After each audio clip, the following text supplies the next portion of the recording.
Eesti Leegioni sõbrad, oleme täna Eesti Vabariigi 106. aastapäeval ja Eesti kaitselahingutest möödub sellel aastal 80 aastat Sinimägedes tulnud siia Alfons Villem Robert Rebase hauale, mälestamaks kõiki Eesti legionääre, kes 1944. aastal bolševistlike röövvallutajate vastu võitlesid.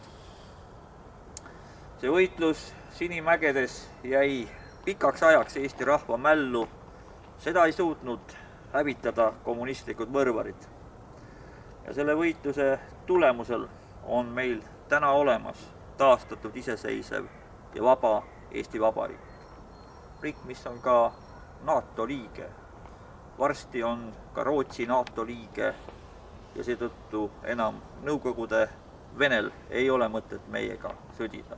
Aga ma arvan, et Jüri Ulots ütles 1944. aastal, et see on 40. sõda ja ma tahaks väga loota, et kellelgi ei tule enam pähe 41. korda meid orjastama tulla. Aga kui tullakse, siis me ka sellele vastame. Vastame hävitavalt, nii nagu 1944. aastal, kus me 11 Punaarmee diviisi Sinimägedes puruks lõime.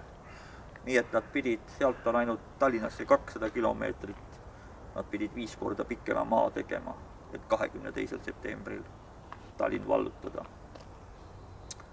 Ja selline on Eesti rahva ajalugu ja selle ajaloost oleme võlgu Eesti legionääridele, kes elu andsid.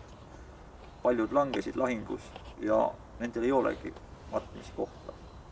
Vähesed on saanud siia metsakalmistu pühasse kulda.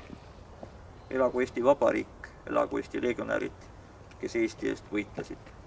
Truuks jääme isamaale viimse vere tilgani.